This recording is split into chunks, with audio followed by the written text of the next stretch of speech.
which is a really good thing, because even though we're speaking directly to all men, I'm really happy to know that women are also taking heed of the messaging that we're trying to put out there, so that we're all able to kumbaya, as they say. And we're all part of a team, hence the topic today. Teamwork makes the dream work. And an important thing to note is a chain is only as strong as its weakest link. So the stronger the team, the stronger the results. So without further ado, let me get straight into it. To my right, Johanse Audike, behavior change consultant.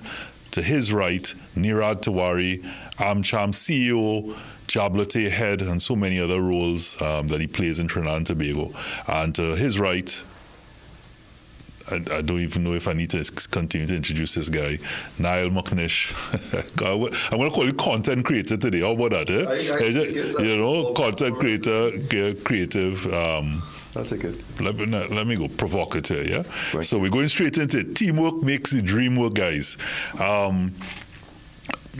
Nothing happens without a team.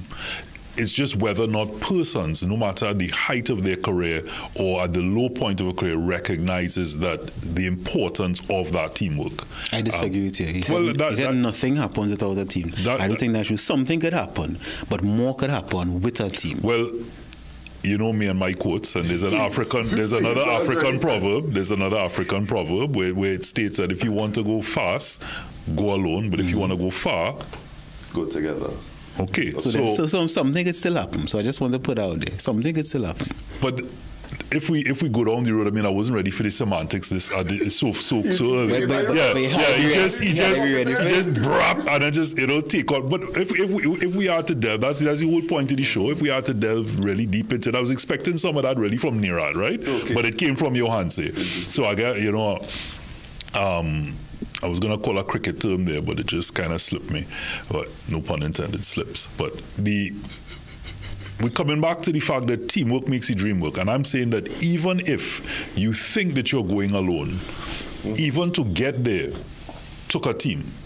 So even if you say, I'm going alone to run in an Olympics or a Diamond League, whatever you're doing, took a team at some point, whether you have accepted that or not, in some part to get you there, whether it be from school. I think the point Johanse is making is you wouldn't be in an Olympics or Diamond League without a team. Right. You could still run in track meets somewhere, but you probably wouldn't get to an Olympics or Diamond League without a team. But something will happen, which is that you learn you're either not good enough or you need a team when you go alone. Or both. Because you can have a team and still be not good enough. Depends on what you want. But you definitely cannot make an Olympics and a Diamond League without a team. Agreed. So, gents, teamwork makes the dream work. Initially, I would say I agree because, again, what I was saying before is I know people could do something alone. You could do things alone, right? But if you really want to reach far and even as you also saying is to reach there, even though you might be performing alone or people might see you alone and have so many things behind the scene, right? Even as a child, your parents is a team, your extended family is part of the team, right? Even if somebody's contribution, let's give an example, is you go by granny and they get food. Right? That in some way helped build you in terms of moving forward. And then as you grow up, one thing for me is I always like to see a well-oiled team and be part of a well-oiled team. And I know it have the opposite to where being a team, well, not really, but a well-oiled team. And I remember as a youth, if you're talking about just sport, this well-oiled and not the phraseology I'd want to use, but I like it, right? Well-oiled, right? Watching Brazil play when I was a child, and I remember seeing Ronaldo and Romario play. Right? And I remember saying, but I don't know, sometimes it seemed like they were telepathic, right? And I was like, it not just sport, but it would be great to be part of a team where we don't even have to speak now. We just know each other, what is going on, and accomplish a goal. So you know what? Something I learned the other day. So as I explore football and my role in football, I'm trying to learn and read and listen to things that are emerging. I mean, so for example, I see that, next season they're going to have balls with technology to know when players touch the ball to be able to make better offside decisions, because you're offside at the point at which the ball is last played by your teammate, right? But one of the things I learned, and Robert, you said that a team is only as strong as its weakest link. It is, with a caveat. The caveat is that even if a link is broken, you can fix a chain. So a team will only be successful and well-oiled if there is trust that you could make mistakes, possibly even catastrophic mistakes, and still have the opportunity to contribute to the team and be welcomed by the team. Not indefinitely, and not if you keep making the same mistakes, but you have to have what I've learned in my AmCham role is psychological safety, right? So you have to, even as you talk here and we talk as men, you're not going to share if you don't feel psychologically safe. You're not going to come and chat with your friends or your colleagues about something you think they're going to go back to work and make fun of you about, or spread your business, right? So the fact that I learned is that you have a better chance of improving your team if you could improve your weakest player by 10% than if you could improve your best player by 20%. Say that again. That was pretty deep. You could, in football, you have a better chance of good results over the course of a season if you could improve your weakest players by a smaller margin than improving your best players by a bigger margin. Real interesting, Yeah, I'm trying to dissect that. Think about it. Look, we just played USA, right? Soca Warriors just played USA, and I challenge anybody to count 5 sequences where we made 5 passes in a row. We didn't. Right? If we had a midfielder who was connecting those passes for us in that match, I'm not saying they don't do it in other matches. Molino is a fantastic player, right? St. Hilaire's coming and he's doing well. But if we had a player who was doing that for us in that match, how much better would we have been than if we had, even if Levi had played and was up top? Because he wouldn't have gotten the ball if it was breaking down, bringing it out from the back. Or better central defender, or at that point. But we're not going to be dissecting that much. We're moving on, and we're certainly hopeful to move out to the World Cup. How a bamboo tree does grow. Right? You all know that a bamboo tree, it spends most of its time growing the roots first. So you wouldn't see the tree growing itself, but all the roots growing at the bottom, and then the top would grow. So that's why even when it's swaying in the wind, it will never uproot most times and fall out. So thinking about that, if you improve the weakest person, call that the roots, right? And if we use the football analogy, I mean midfield is kind of in the middle there, the central core. If the midfield not working, nothing not really working. So if we improve the weakest player, so whether we're talking about sports now, even a family or organization or anything, that quote-unquote weakest person, if we improve them, then the base becomes more solid. Correct. And then everything could move forward. So I could see what you're saying.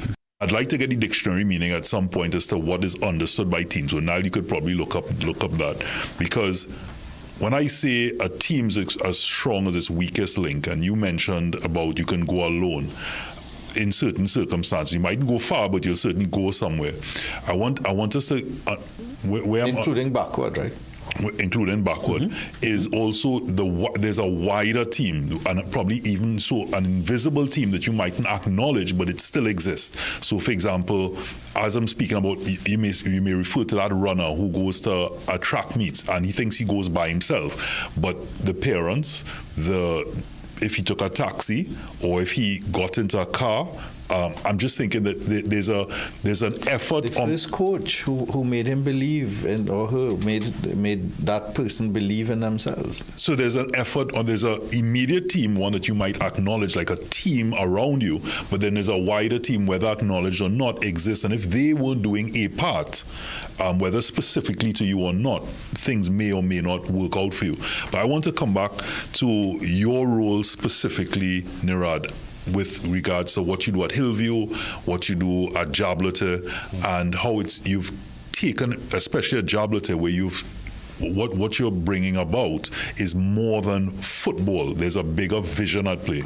Well, so first of all, especially in this context, I cannot say what I am bringing about.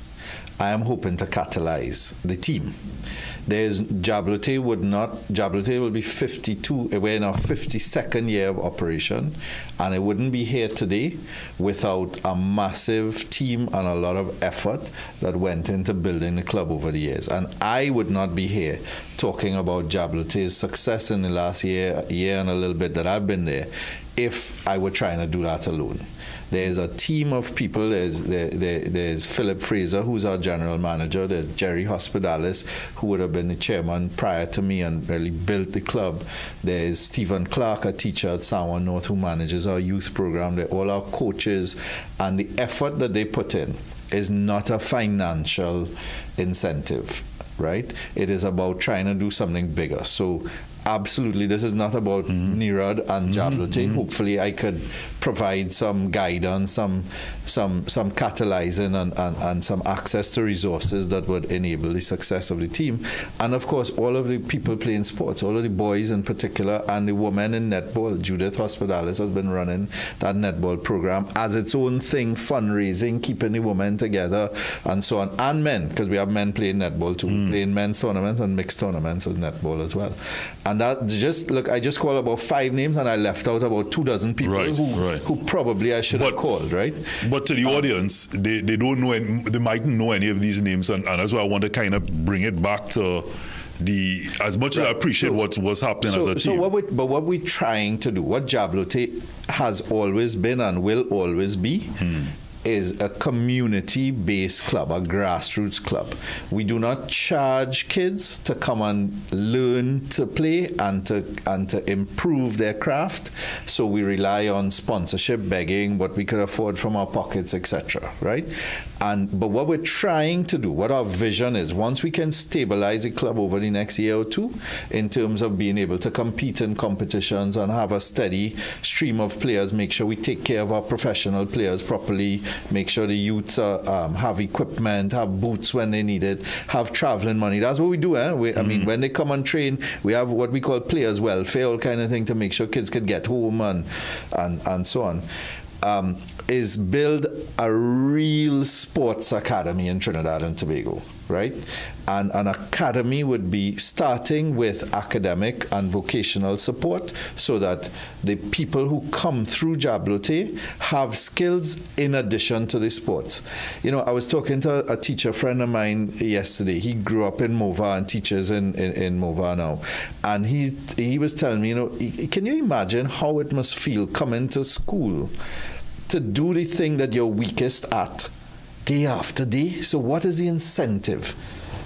What is the incentive to come to school? So you may be the most skillful artist, painter, spoken word artist, but you come to school and have to be judged on math and chemistry and biology. That's not right. So we have to find a way through different community organizations to be able, and I mean more broadly, curriculum change and schools that are different in that approach education differently, I should say, right? On a wider level. But I am not in a place and a position of power to do that. I can only do what I can do. And what I can do is certainly not nothing. So what we are trying to do, and I'm going back to the we because this is not just me at Jobless, teamwork, right? Is build stabilize the club and then build the club into something that would allow young people to come and excel at what they're good at, but also have a plan B and realize that the things that they think they're not good at, they might actually be good at. And when you add different elements to the learning curriculum, so for example, I want to add graphics and video production as part of the learning, then we could have a Jablote company doing video production, and maybe we'll be shooting the show one day, right? For you guys. Yeah. And they could be out there making videos for all the players around, selling those services, all those players who want to have a video to go and send it to scouts and universities and that kind of thing. It's not rocket science, and people have done it before. It's not novel ideas, but we have to find a way to make it happen and to implement it and to put things in place so that we can get it done. And that's what we're really trying to do. And hopefully, last point on that, right? If you look at all of the research that is done by all these international organizations that talk about community development and national development and so on, the more resilient your communities are, and by resilient, it means more connected, the more your country can progress and withstand disasters. So in a flood, in an earthquake, in any kind of civil unrest, anything, if the community is together, we will look out for one another and we will protect one another. And we wouldn't study, I want the 100 loaves of bread, but have people starving out there. I will look out and I will share, and we will find a way to get out of this together. And that is part of what these what might seem like little sporting or cultural organizations do. They are the stickiness in communities. And if we can help them develop, right, then we can do more. And the big catalyst for me, I didn't think about it before I came on the show, but I have thought about it in the past. Is one day I read a piece by Noble Phillip in Wired, Noble Phillip from MFO.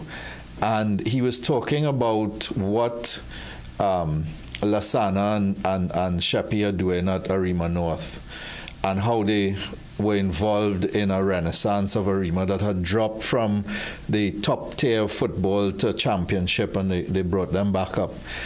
And you know, he was talking about how in the past, people from society's perspective, people like me, would be involved in sports clubs and would be involved in community activities, and how we've backed away.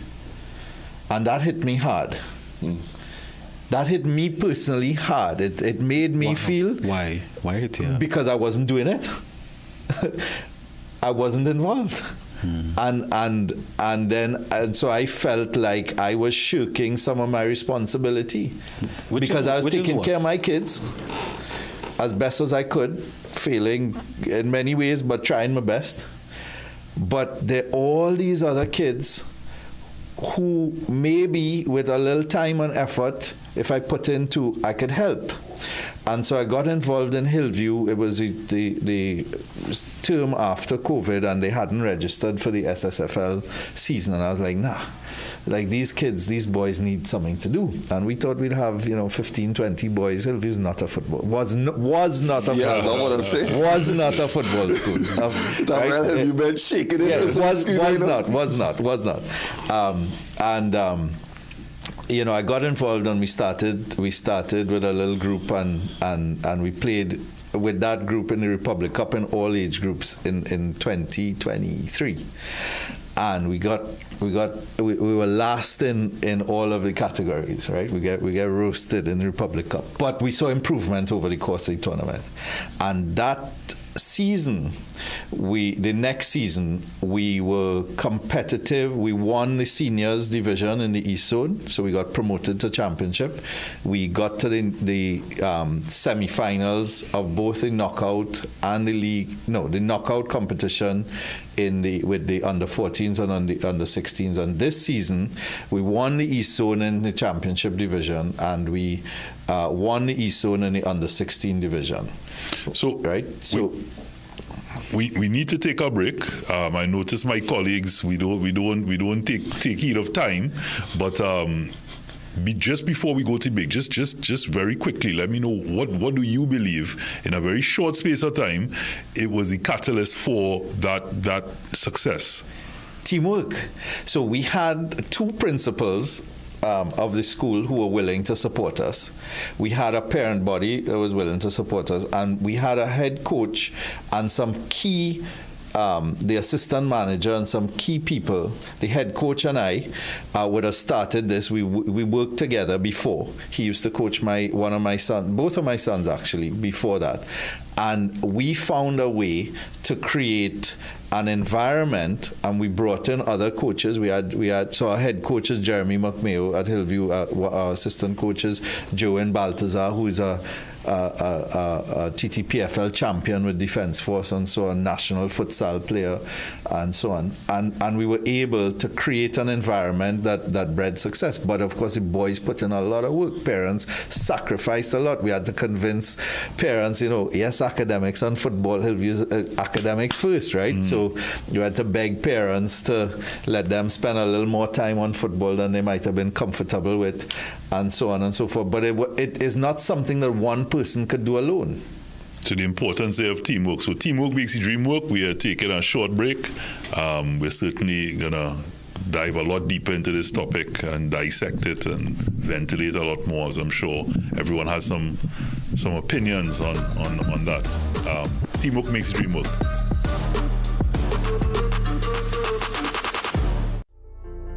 What is BioStrath, and what makes BioStrath so effective? BioStrath is a general wellness elixir. BioStrath helps your body to cope more effectively with life's everyday demands and stay healthy. BioStrath is based on fermented Strath herbal yeast. It is produced over a 2-month period by feeding friendly yeast cells with a mixture of herbs and nutrients. This process, which the yeast cells undergo, allows them to absorb 61 micronutrients, which can then be easily transferred to your body for your general well-being. This includes 11 vitamins, 20 amino acids, 11 important building substances, and 19 minerals and trace elements. Improve your overall health and well-being with BioStrath Premium Elixir for every age and every stage of life.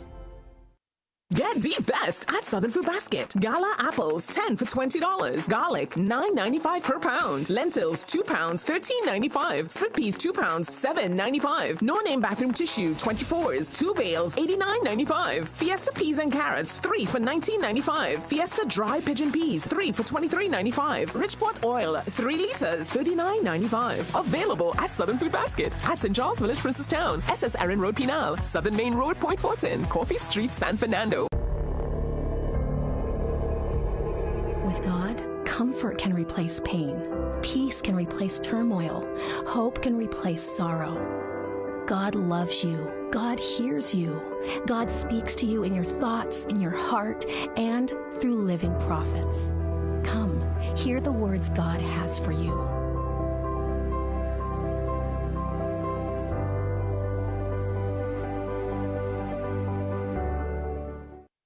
Plumbing problems?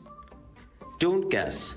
Call Plumbing Solutions at 628-4646. Proud to be serving Trinidad and Tobago for over 20 years. We do it all. Maintenance and repairs, new construction, sewer lines, inspection, drain cleaning, leak detection. We are licensed and insured. So call Plumbing Solutions at 628-4646. Trinidad and Tobago, CNC3 is celebrating 20 years. For 2 decades, we've brought you the news that matters, the stories that inspire, and the entertainment you love. And it's all because of you, our loyal viewers and supporters. Join us as we celebrate this incredible milestone with special features, unforgettable moments, and a look back at the journey we've shared together. CNC3, still yours after 20 years.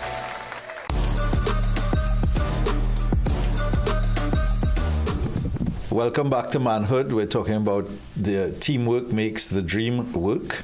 And I know I was going on about Hillview and Jabalite, and I thank you all for the opportunity.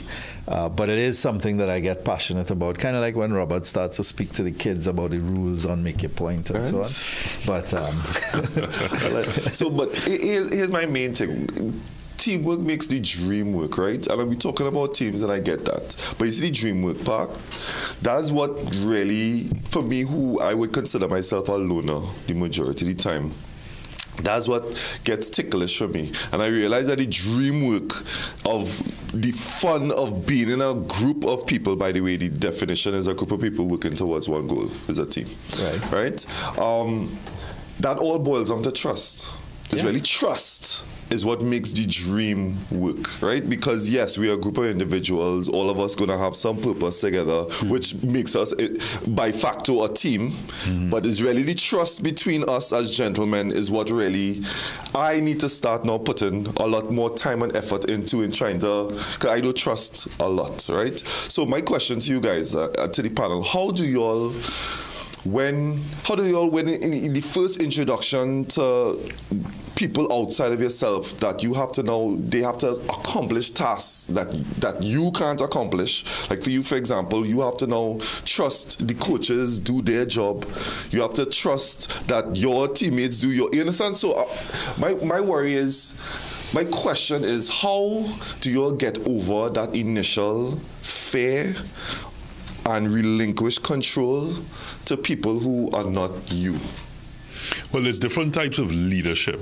That's what that would come down to. There's a leader, because every team would, whether it be unknown or elected or someone that emerges, there's always someone that takes lead on whether it be for the entire project, the entire accomplishment, or in parts of it. There's someone that leads, and there are people that may then look to that person. And people that look to that person, whether you're doing it because you are unwilling, like you're apathetic to what is happening, which comes back to the difference between an effective team and one that is just a team by definition.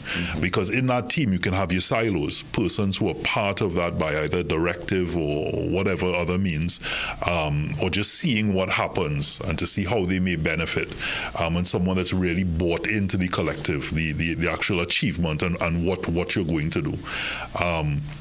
And so if I can speak from a perspective of when I direct a project, I would look, I know as an absolute fact, I'm very clear on that I need a team to do what I need to do. The elements that I don't require a team, I make sure that I put in place a plan A, a plan B, and a plan C to ensure that should something go wrong, and in some cases, some part of that link does not affect in the way that I may want it to affect, and realize that the bigger picture may be compromised. You may, and it may be a weakness on my part, I might helicopter manage that particular area. So which is why I liked in particular when Nirad brought up the whole 20% of your best player versus looking at 10%. Improving 10% of in your weakest players will certainly be more effective in the long run, but sometimes in the let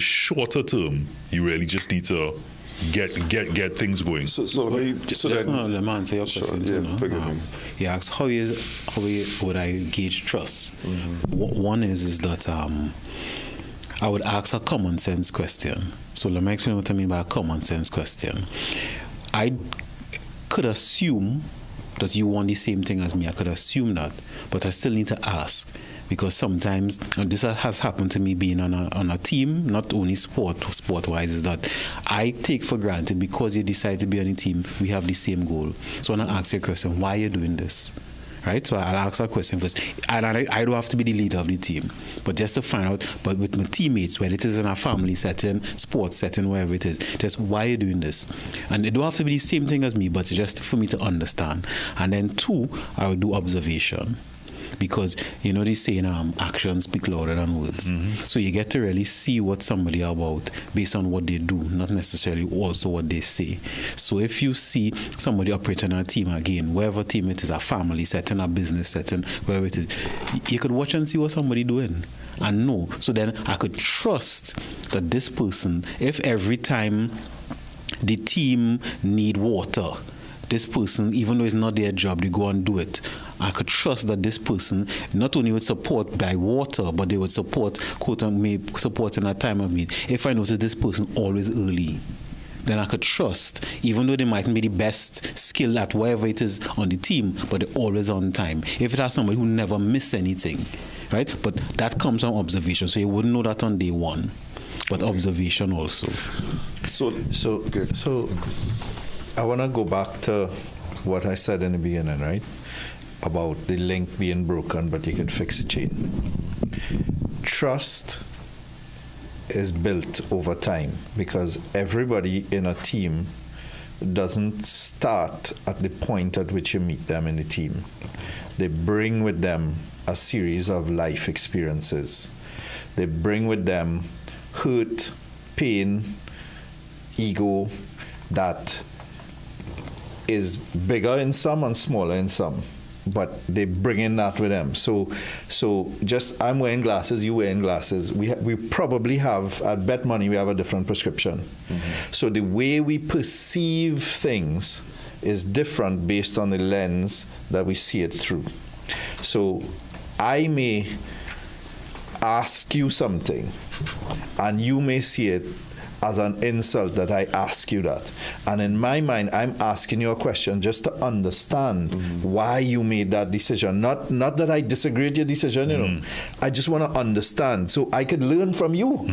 So for me, it might be a question to learn, and to you, it might be a question of undermining your role or your authority or attacking you, right? So over time, learning people. And two, I think leaders have leaders have a disproportionate role in building trust because a leader is in a position of power. The leader could change a team easier than somebody who is in a lower position can, meaning you could take somebody off the team and you could introduce somebody to the team. You could introduce elements to the team dynamics and you could take away elements. You could introduce incentives and you could take away incentives. So the leader, and this is tough, right? I'm not saying I have this right. I get it wrong all the time. I just try to be open to acknowledging that I get it wrong, which I also get wrong sometimes, right? No, it's true. I think anybody who says otherwise would be lying. But the leader then has to try to have the smallest ego, because it's your ego that makes you interpret malice. And a lot of times we interpret malice when people just didn't know. They did it for the best, with the best of intentions. So to your point, IDK, they want the team to succeed, right? So they feel it is best to put in the best striker at that point in time, even though the striker didn't come training for the week. And really, the message we should be sending to the team is, we're a team, and if that's how you treat the team, we're not going to play you today. Just continuing the football analogy, right? But we might win the game. And it might be an important game, or it might be the game that determines the outcome of the season, and we sacrifice the team for that win, then try to rebuild the trust that, okay, this is why we did what we did. So it's not one way to do things and different circumstances. Hold on, as you're using that analogy, right? As we could, because I've seen that happen already. Does it then become, because I know we're kind of straying to, the leader part of it in leadership, but if we come back to the team, is it then a team effort? Because a manager may then make that decision to bench that footballer because of, his lack of discipline. But the team may feel differently. As a team, they may say, nah, but I don't care if the man was late or this attitude. Yeah. I know he going to score the goals, and my ultimate objective is to win. That's when you said, what are you here for? They may be looking to get trophies, to get different things, and that's what they're really about. So that whole cohesiveness and And yes, making an example might not bode well with the players. So yeah, is it then? But somebody has to take the decision, and you live and die by your decisions, right? Meaning you have to be willing to adjust over time, but you also have to be willing to live with the consequences. Otherwise, you shouldn't be a leader. So you make the best decision. You might be an effective leader. No, you should not be a leader. Full stop. If you are not willing to live with the consequences of your action, go and be a follower. Right? Go and let somebody make the decisions and you execute. Now, the other thing is that they're different. I was very fascinated by a theory by a guy in the John Maxwell sort of circle, a fellow called Leoncini. I forget his first name. And he came up with this acronym Widget. I forget what each one stands for. But basically what he's saying is that you could break types of work into 6 specific buckets. And if you look at those 6 specific buckets, every single person, if you survey the 6 billion people in the world or however many we have now, everybody likes 2. Everybody is okay at 2. And everybody hates 2. And if you develop a team that doesn't have all 6, the team will not be well-oiled. The team will not be a high-functioning team because you're missing elements. Because a team needs all. So some people do not like leadership. Some people like tasks.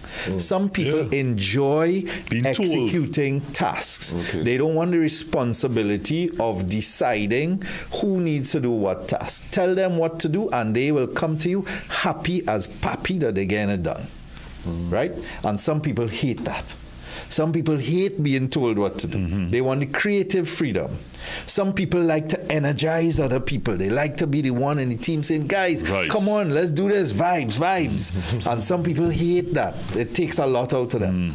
But the most interesting part, linked, I think, to our discussion on performance, is that if you are good, the 2 things that you're good at, but you don't really like to do. Right? So you have 2 things that you like to do and you're good at them. 2 things that you're good at, but you don't really like to do it.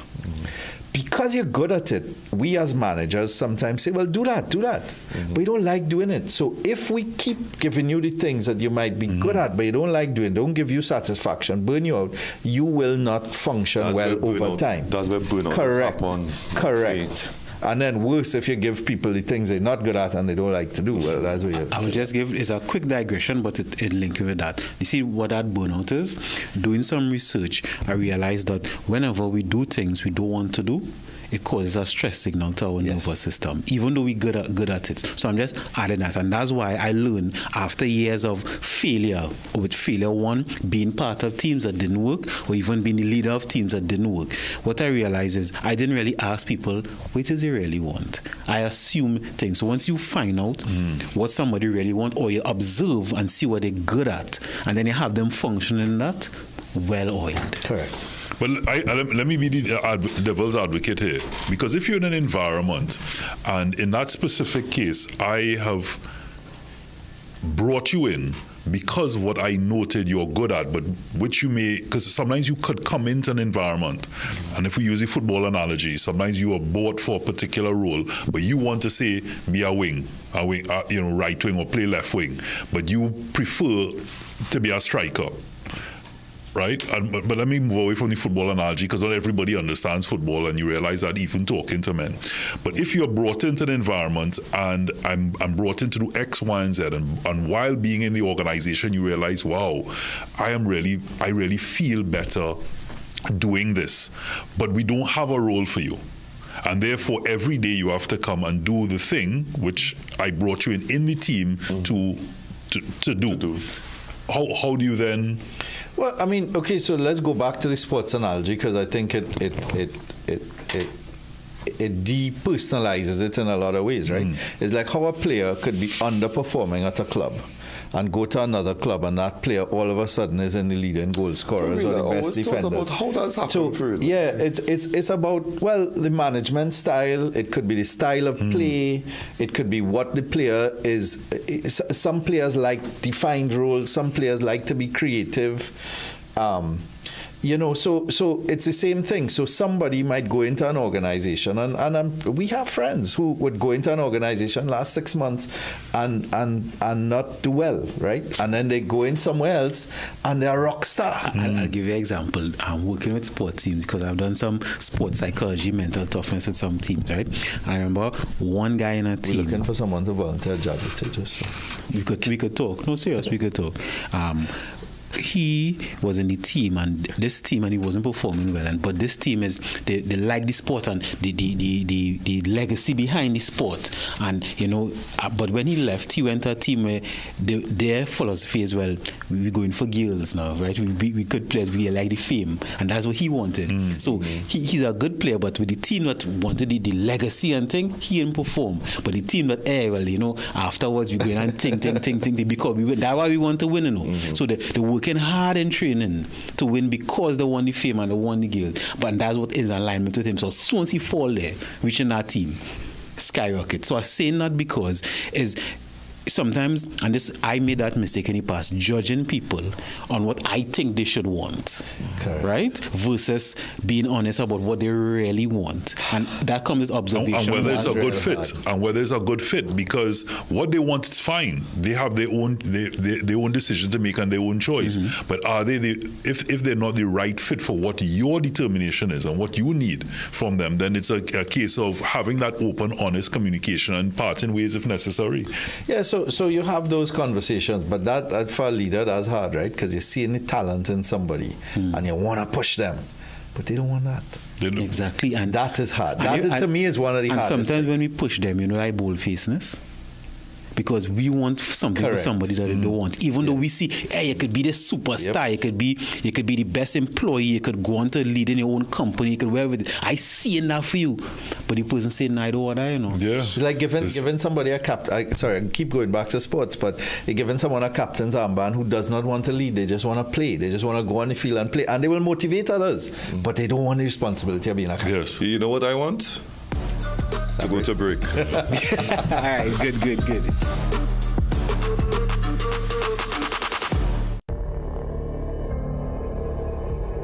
With God, comfort can replace pain. Peace can replace turmoil. Hope can replace sorrow. God loves you. God hears you. God speaks to you in your thoughts, in your heart, and through living prophets. Come, hear the words God has for you.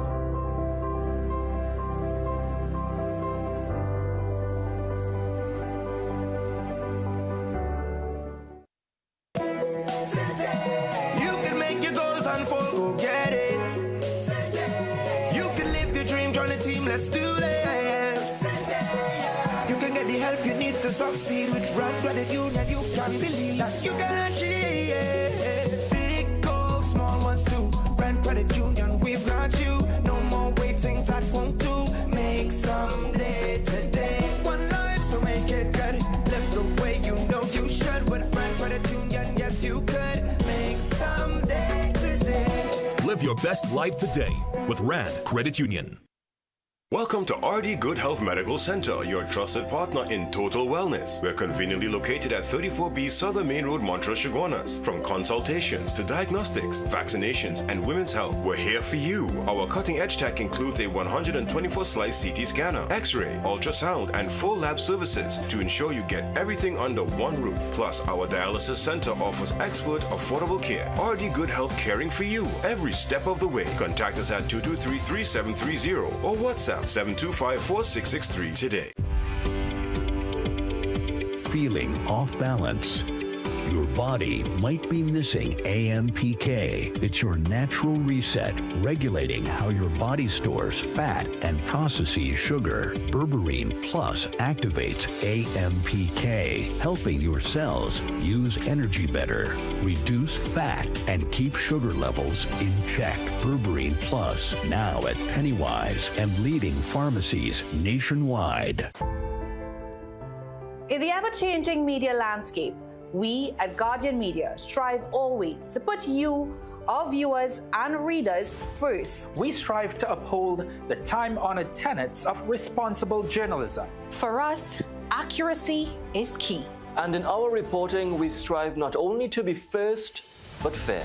Impartial. And to uphold journalistic integrity. Above all, we are accountable to you, and we must respect the views of our audience. That is our solemn contract with you. Keen attention to detail. Rigorous verification of facts. Use of credible sources and sound editorial judgment. Keep track of our editorial policies and guidelines, including our corrections policy, by logging on to www.guardian.co.tt for more.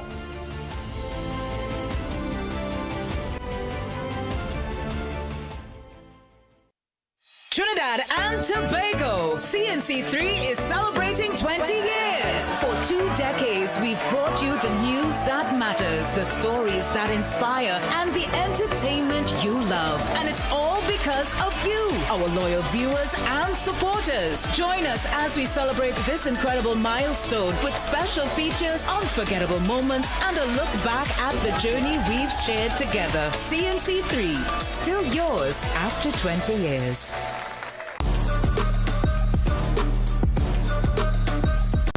Thank you for staying with us. This is ManHOOD. We're talking about teamwork makes the dream work. Now, whether you agree with that teamwork makes the dream work, or whether your dream is to be a solo achiever, I mean, we're talking about it in the wider form, because without you recognizing it or not, in the immediate sense or in the broader sense, you need a team if you're planning to do anything that's of purpose and achievement and success.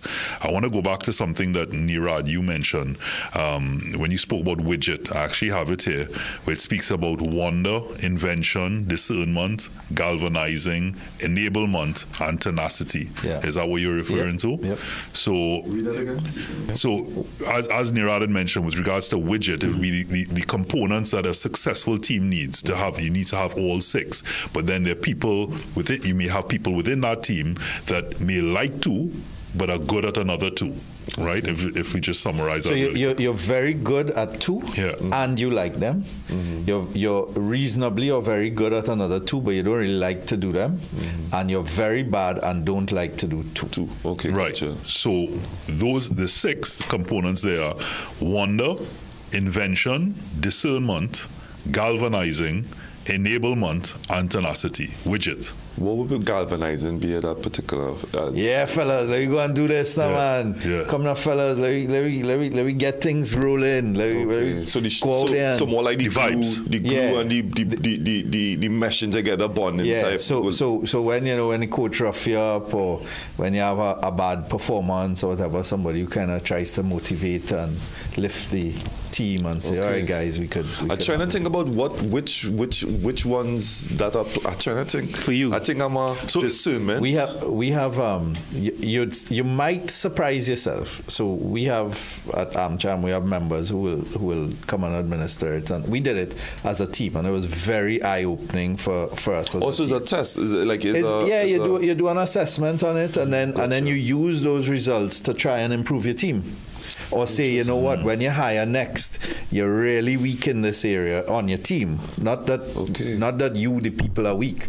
On your team, you're missing this element, so you should try and include this element in the next person you look for. Do you find that even in that test, so for example, if it comes up and it says, say for example, test is an assessment. An assessment. So some form of a test. No, it's a psychometric. All right, okay, so we're going through semantics here, and everybody's going to, right, your answer is going to do his thing, right? So if we come back to Niall, if you're talking about, and in that assessment, right, which is testing your certain abilities and skills, or figuring something out, right, to get a better place, and you recognize that within that the person is the person always in receipt of, or able to really positively receive what the results are. So for example, if it comes back and it says Niall wants to be a galvanizer, so to speak, but he doesn't see himself like that. So that's why, I mean, there are people who are trained in different things, right? So the people who do this for us will then talk us through it. And because you do get some people saying, nah, So they say, well, okay, what about I don't that? galvanize. Exactly. So you might actually be discernment, which is, and I'm just guessing here, which is always questioning. So somebody, you might think you're wonder, you come up with the ideas and whatever, when in fact you might be discernment. You might be the person and say, how that gonna work? Why you really come up with that? How are we gonna do this? If you are the provocateur, you could end up being discernment, and then you'd say, nah, discernment, I'm wonder, I'm the guy who comes up with the ideas and whatever. Okay. And then so you start talking it through. Well, so give us an example of a project you worked on, right? And you'd say, well, right, so what role did you play? And then as you go through the role, you realize, wait, maybe I'm discernment. Okay. And then also some of the things that you're good at, or you think you're good at, maybe by this assessment you realize that you're not really effective. That's you see that question you asked before about? That is a real important question, because in somebody work doing to and even observing, I realized that is the separating factor between a great team, and again, I'm not talking only sports, because so you have to question this in a family setting, you have to question this in an organizational setting, but that question is a really good question, and then the answers, because many times, and I observe this with sports teams. Redefine the question for me, please. The question is that if it have somebody in the team, if they think they are galvanizer, right? Or let me use no galvanizer. If they think they have a specific role, and you realize, according to your assessment, another role is what is strong, that sometimes they can get resistance. Well, nah, I don't want to do that. But even that question of it, because I remember you just said after you did the assessment, it was eye-opening for you also. And I did a similar assessment. So just to pop in that, just to be clear, because there are two parts to that. After the assessment, you don't realize not just what you're good at, because as we said, you can be good at something and not what you want to do, and it causes stress. But also, I'm talking about that, so you can realize, okay, this is what you're good at, but this is what you think you want to do. But based on the assessment, it's showing that really when you answer all of these things, you really are seeing that you want to do this, which is definitely not what you went in there thinking. Right. I see that self-insight, that's real important. And many teams don't do that. Well, strip it back, right? So the inability to self-reflect honestly is what keeps people back. Correct. And if people are not their best selves, or not able to grow, whether in a team or individually, the team therefore will not become a well-oiled team. Because, and let me break it down. If you enter in a relationship, like we say romantic, and you don't have the self-reflection, the team wouldn't work. If it is your family doing something, whether it is immediate or extended, it wouldn't work. If you put somebody in an organization, business or otherwise, it wouldn't work. So that question you asked, Robert, that's really important. And understanding that and being honest about that, because I'll give a sports analogy now. You ever notice how some people, when you're watching football, is a super sub? Yeah. They could, but if they start the game, they wouldn't play good enough. Correct. Solskjaer, Man United. Right, but once they are sub, and I was like, why? And doing some analysis, let me use the widget, so the discernment. Sometimes that person needs to sit down and watch the game first. Right? They don't need to play for the first half. So just like in a family, it has some people who, when you go a family line, them only watching. They don't really see anything at the beginning. Right? And I realized in all group, and there's a book called Group Dynamics.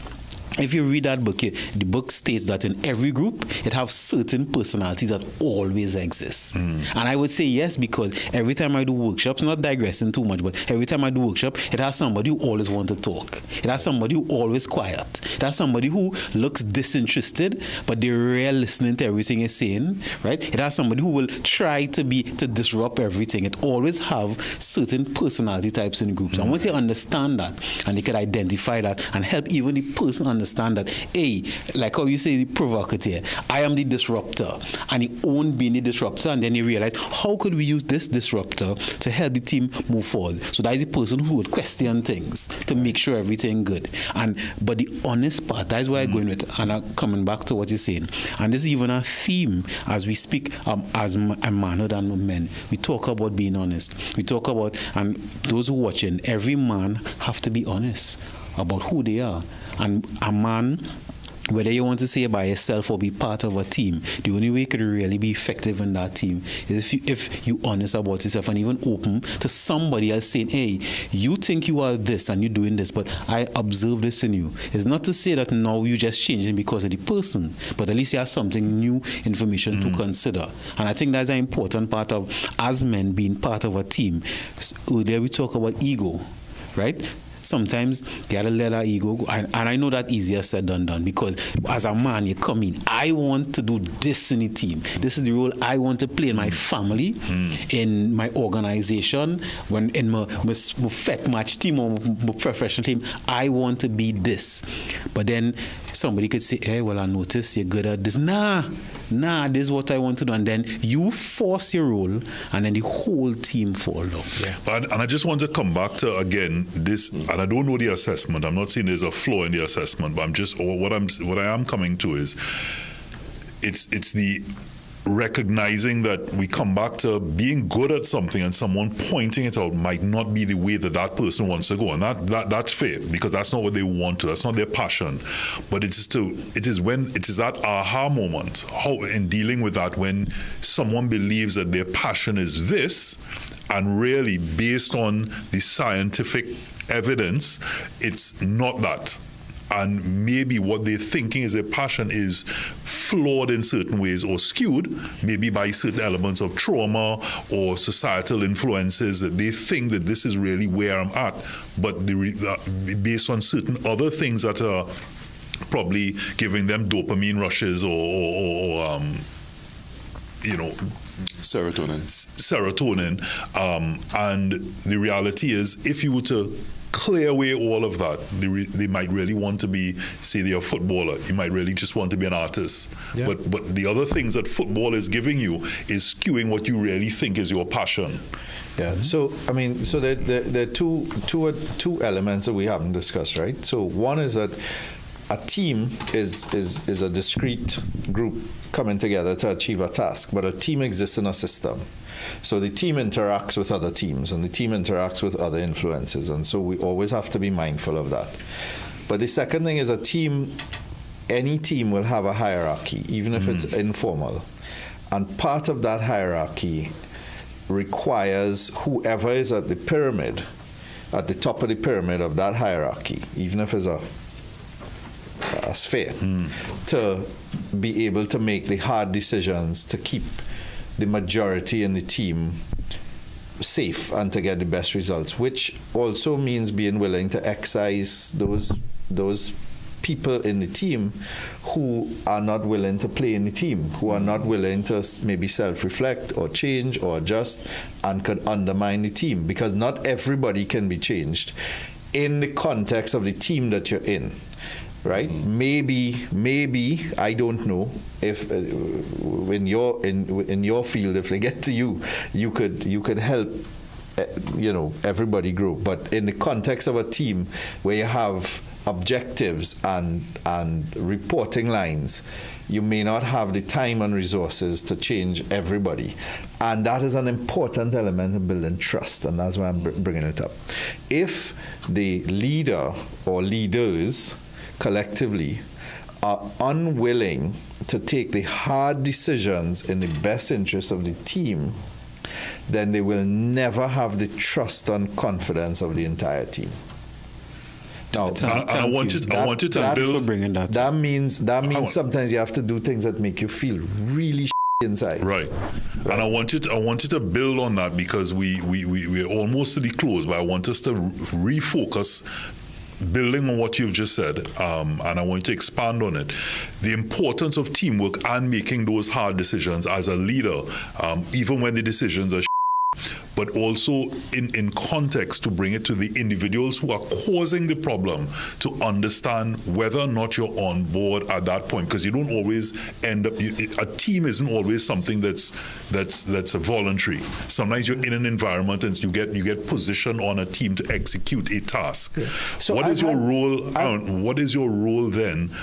And a message to go out to persons listening as an individual, what you should be doing, even in a circumstance that you're not very happy with, to make sure that the focus and the team executes its task? Well, the first thing I'd say is leadership is not a popularity contest, right? I think that if you lead well, more people will like you than not like you, but it's not a popularity contest. So you can't make decisions based on whether you'll be liked or not liked. You have to make decisions that have to be made. I was mentioning to you all as we started, you know, I'm a Hindu, and one person who came into my life explained the Bhagavad Gita in 3 lines, which I love, right? The Bhagavad Gita is a main text of Hinduism. It tells you how to live life and so on. Long. He says, do what you have to do, when you have to do it, whether you want to do it or not. And I think that like rocked my world when I heard it. Do what you have to do, when you have to do it, whether you want to do it or not. I like that. Right? I think that is fantastic. And I try my best to live with that. So I think though, so I've unfortunately over time had to let people go in the different organizations that I'm in, right? Tell them that they can't function in this team. And in many cases, we've had a good relationship after, but in some cases we haven't. And what I try to do is be honest.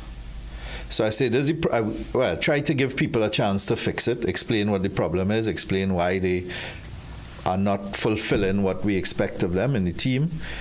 And in one case, I had somebody tell me that I said, look, this is what you need to do, right? It was a simple thing. You're in an accounting role, bring down my receivables. They're ballooning, right? And a company cannot function if you don't have your cash coming in from people who are owed, right? If you have sponsors promising to pay and they're not paying, if you have clients not paying, etc. If you have clients not paying, you can't function, right? So this person told me, well, if that's a metric, I will resign. I said, well, that's up to you, but this is what you have to do, and there's a time frame in which you have to show me that you think. So I got a resignation letter. And so I asked them, I said, well, what are you going to do next?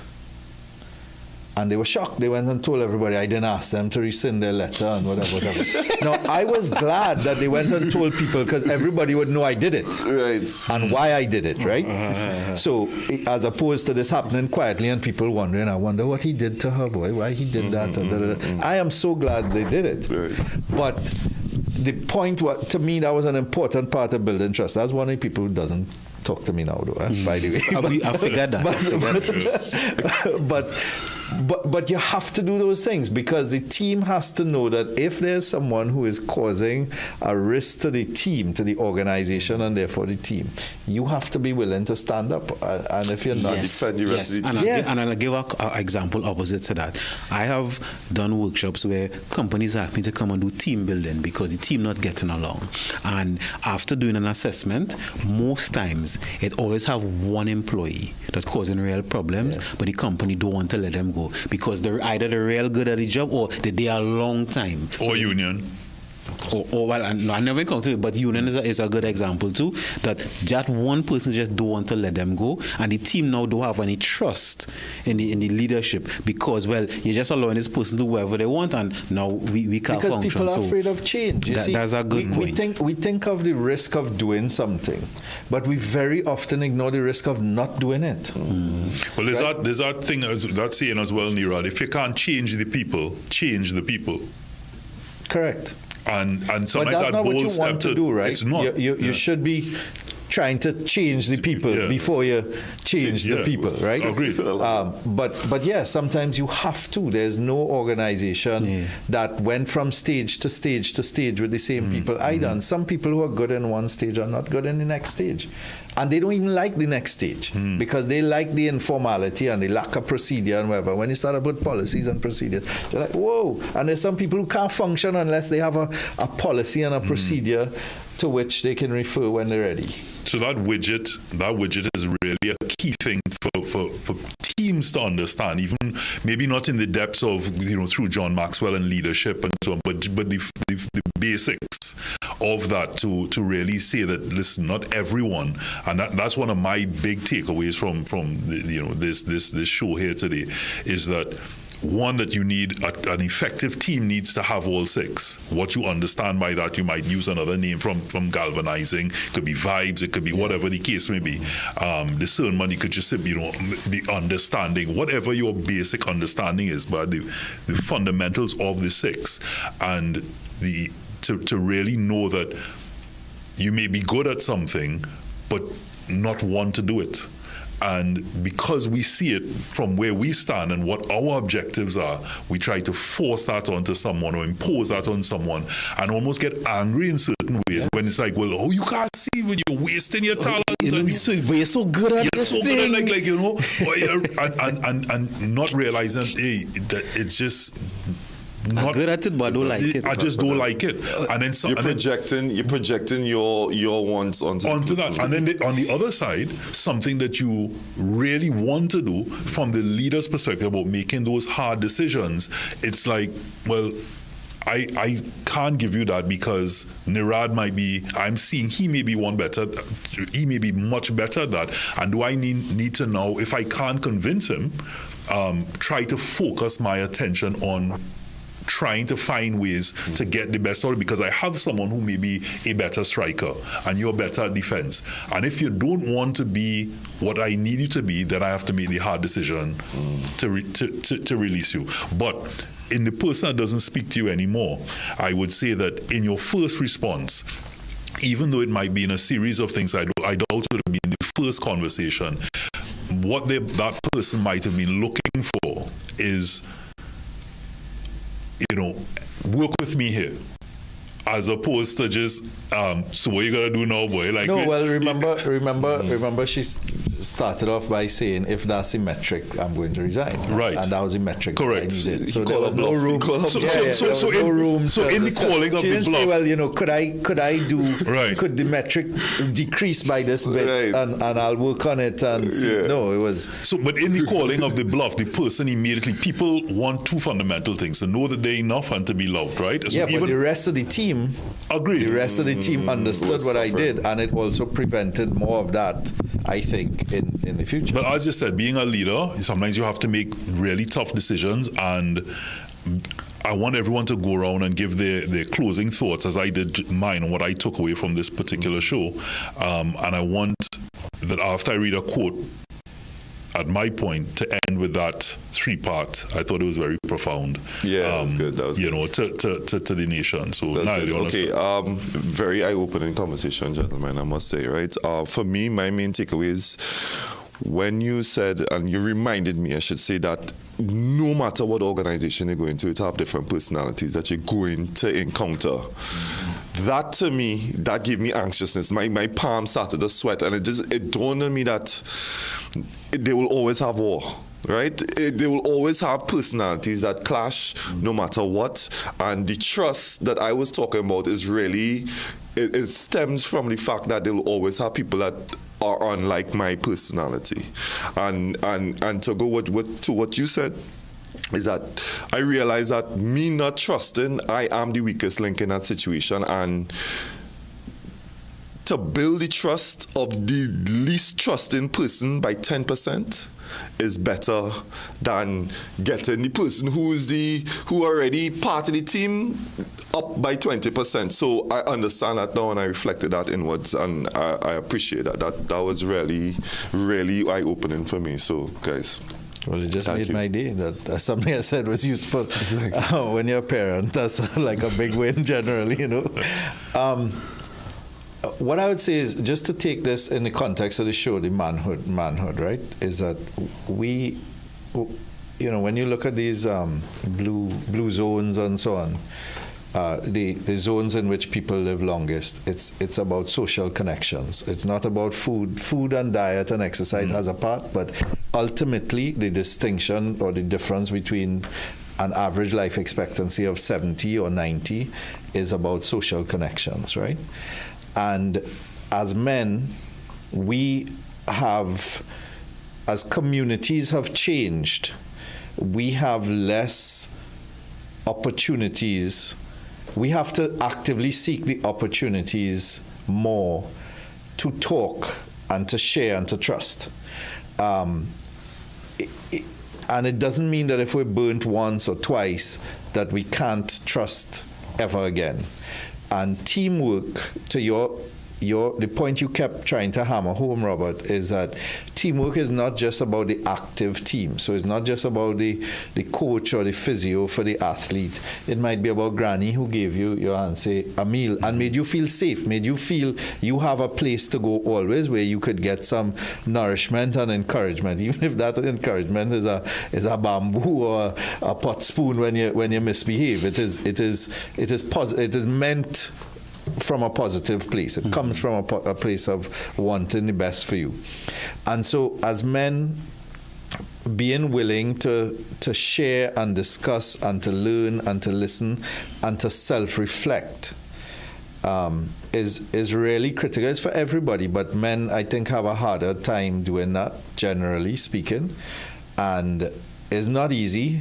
And even in saying that, you may not realize how little of it you do. You may say it, you may want to do it, but you may not realize how little of it that you do. And I think that's something that we have to try more deliberately, more intentionally to do on a regular basis. Okay, men, I think that we are always part of a team, whether we are the team in a marriage, team in a family, team in an organization, team if you're actually playing sports. We're always part of a team. And I think the most important thing is to be honest with yourself first about what part you want to play on the team and why you want to play that part. And fortunately, unfortunately, sometimes we have to take on the role of a leader. And it may not be the leader permanently, but in this thing or this moment or this situation, we have to lead. And being a leader, as you were saying, sometimes you have to make these decisions that you will look like the bad guy. You will be disliked. But sometimes it's for your benefit, your best interest, and the best interest of those that you lead. So as men, and it helped me understand that I'm always part of a team, even if sometimes, and I've done it for people, and I never thought people doing it for me, but I realized sometimes I encounter people, they don't know that I know them. And I admire them or appreciate their work. So I make sure and help them in some way, but I never say anything. So even that, I'm helping them, I'm part of their team, even if it's unbeknownst to them. And I never even thought that people may be even doing the same thing for me. So that was, and I think Robert brought up that point about you're always on a team, you never know. So thank you, Robert, for that, and then everybody bringing it together. And those who watching men, we're always part of a team. So this is a team that we bring about manhood on a regular basis, and I'm always proud of the team and always proud of the members that come in and out. And one of the things that as we started off by talking about teamwork makes the dream work, and a chain is only as strong as its weakest link, and we've dissected that and spoke about it in the various understandings of that. But what I would say in that understanding and in this closing is to say that in that weak moment, in that weak part of a chain, that weak part of it can be strengthened, but it can also bring about exactly what it means, weakness to that particular team. So there's weak that can be strengthened and weak that simply needs to be removed. I want to read a quote, and as I said, Nirad, I want you to end with that, sure, that part. But just to read this quote very quickly. And I know I'm taking time because I don't have my glasses. You could edit. It's sure we could edit it out. To say, we don't edit on this show. We don't edit on this show. We don't. This being real. We develop trust, right? So we develop in trust here. So a boat doesn't go forward if each one is rowing their own way. I like that one. And then I want to say, alone we can do so little.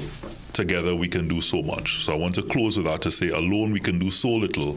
Together we can do so much. So Nirad, if you could just look at our audience. I just want to take a second to recognize Richard Tong, who was part of my team in my early career when I was at TV6 and who is producing the show today. Do what you have to do when it needs to be done, or when you have to do it, whether you want to do it or not. I think that's powerful. Take care, guys.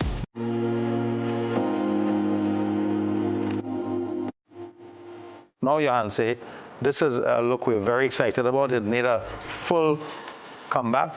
The classic double breast blazer, peak lapel, detailing. You can see the pockets where it matches some of the buttons, but it's very elegant in terms of how you wear it. So we paired it with the khaki pants, white shirt. You notice the last button is unbuttoned. That's the way it's supposed to be. However, you can button it if you like. It's acceptable, just like you do a double breast suit. Now, the other option with this, we just paired it with a white shirt and a khaki pants. You can switch it around. Pink shirt, light gray, medium gray pants. So there are many options with this wear. And it's really acceptable worldwide. Any conference meeting, you go to business meeting, it's a look that has never really gone out of style, but it's made a full comeback, and we're excited about it, Johnson. You look presidential in this look. Now, Johansson, I'm going to go through some of the details of this particular jacket. So, first of all, we have the outer hand stitch. It's called a hand stitch, right? Very classic Italian look. The buttons, again, gold and black. You have the crest. The pocket square, we've done it this way. Turn it upside down, gives it a floral pattern. It matches the buttons. Again, you can take this and flip it. All of a sudden, you have a different look. Beautiful navy blue, classic business wear for conferences and meetings.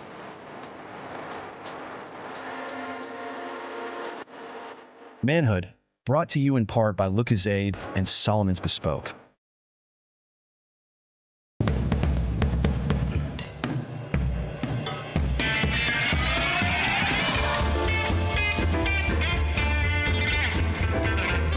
You're watching CNC3.